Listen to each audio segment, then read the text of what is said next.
Well, I'm here to talk about some treering work that I've done for Derek Hall for his excavations at Whitefriars in Perth. And I'm sure many of you are familiar both with Whitefriars and will know Derek Hall, of course. So Whitefriars, the big red arrow is pointing to the location of Whitefriars, otherwise known as the Carmelite Friary of Tullylum. I'm not sure if I'm pronouncing that correctly, but we'll go with Tullylum for now. So it's just outside of the borough of Perth, and I suppose would have been in a relatively rural location in the late medieval period. There have been various episodes of excavation at this site by the Manpower Services Commission in the 1980s, by SUAT in the noughties, and more recently by Derek Hall just a few years ago. And the work I'm going to tell you about has been funded by the developer, partly, Manogate Limited, and Derek and I are extremely grateful to the Strathmartin Trust for a grant to undertake the treering analysis. So,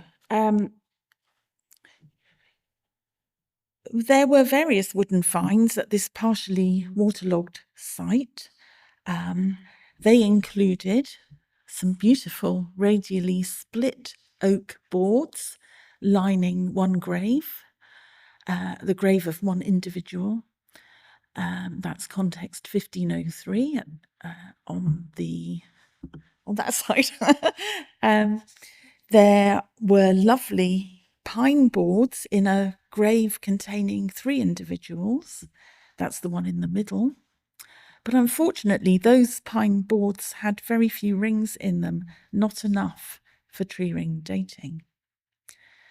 There was also an oak drain pipe or gutter, which we decided to have a try at, even though it didn't look all that promising.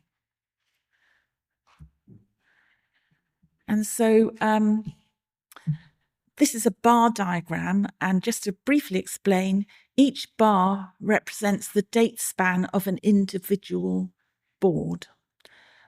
These are the oak boards from context 1503. You can see that it's not a coffin, okay? They're more like slatted boards, slats lining a grave, and we think that they were held together with textile or leather, probably. We saw little traces of those. So there are 3 subgroups within these 12 dated boards. 2 of them are same tree subgroups. That means they were boards riven from the same tree. And we can tell that by how well they match each other. So there's a group of 3 boards from one tree. There's a group of 6 boards from another tree. And then there are 3 other boards which match the group of 6 boards quite well. They were dated to 2 different felling dates. The group of 3 and one of the other 3 boards were felled in 1376, probably in the summer of 1376. And the bigger group of 6 boards were felled in the spring of 1379. And I've just got to say, isn't dendrochronology simply the best thing ever when it comes to precision dating, when you've got the material? Unfortunately, our oak drain pipe only had 38 rings in it, and so I could not date that. I'm going to explain the next part of the analysis, which is Dendro Provenancing. So when you date tree ring sequences, not only does it tell you when the trees were felled, but it also tells you where they grew. That is called Dendro Provenancing. And this is an example from some of Anne Crone's work at Stirling Castle, just to show how it works, basically. So the blue star is sitting on Stirling Castle. The green circles, the bigger the circle, the closer the match of the oak timbers out of the palace at Stirling and reference chronologies. And in this case, the timber was imported from either Denmark or the southern tip of Sweden. Now, I don't have a map to show you where the Whitefriars boards come from, but the table is doing the same job. Those are T values in the table. The higher the T value, the closer the match. And at the very top of the list of best matches, we have the 2021 Baltic 2 chronology, which was very cleverly constructed by my Dendro colleagues Aoife Daly and Ian Tyers. And I recommend reading that paper that I've shown there in Journal of Archaeological Science. It's absolutely brilliant. And so therefore I've given you a really strong clue as to where our oak boards come from. And I should say before I reveal this, that I thought they were going to be native Scottish material. It's dangerous to make assumptions. They were actually felled in Poland, in the interior of Poland, in 1376 and 1379. Now, given that it takes a while to bring timber from the interior of Poland to Scotland, we probably can safely say that the earliest possible burial date is 1380. Where was this individual buried? Well, here.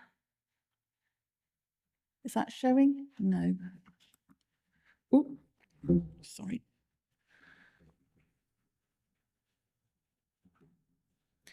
In the lower of, towards the top, you'll see a little 1503 over a pink rectangle, and that is where this burial was found.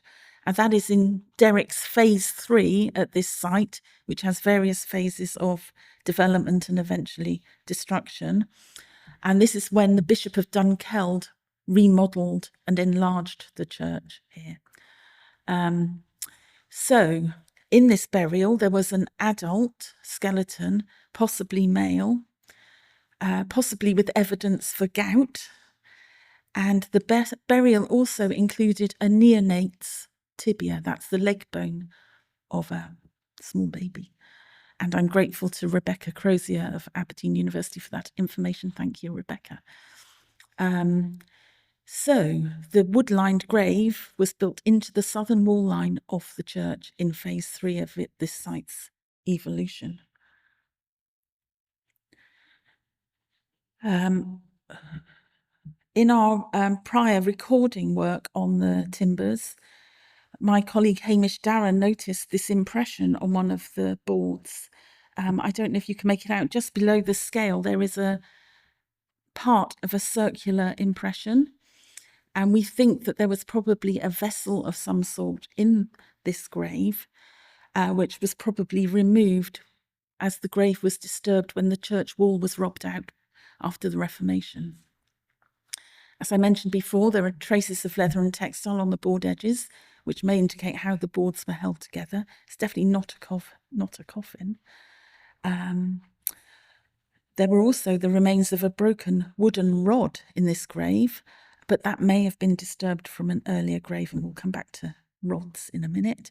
But also note in the smaller photo, the fallen in eastern end has this sort of coped roof line, sort of a shape to it. So that's quite a fancy burial, I would say.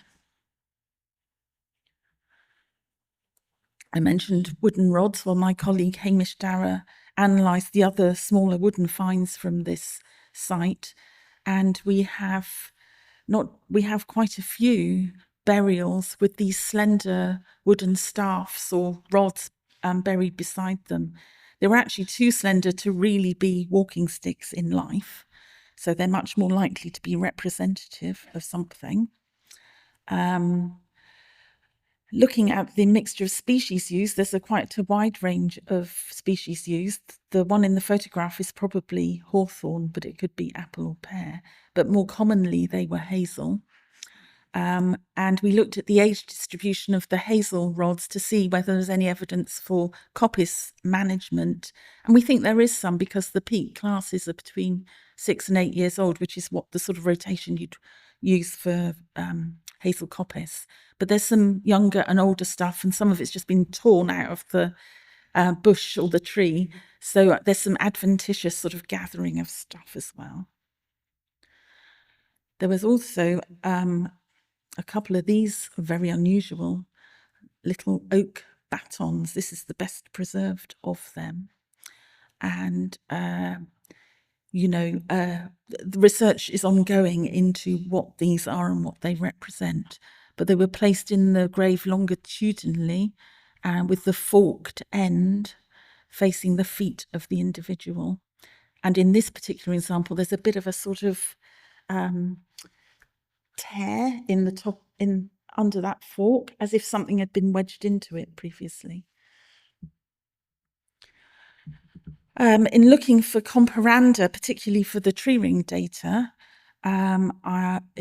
we were fortunate to find these couple of examples. There are others, but just to show you that these are quite similar to burials at the Austin Friary in Hull in northeast England, where there are many burials with wooden rods, but also Eastern Baltic coffin boards of similar date. And also in Belgium at Ypres, a medieval cemetery has many, many coffins built of Eastern Baltic oak, and some of them with those coped sort of ends of the coffins. Well, how does this relate?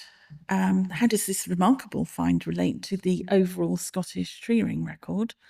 Well, this is another bar diagram showing you lots and lots of sites over the last millennium, and this is coming from buildings and from archaeological sites. The big red arrow is pointing to where the Perth Whitefriars bar sits in that overall picture. The shading means something because the sort of golden yellow colour in the earlier part, in the medieval period, is native Scottish oak with some very nice long records. And then the red stuff and upwards is predominantly imported oak, then imported pine.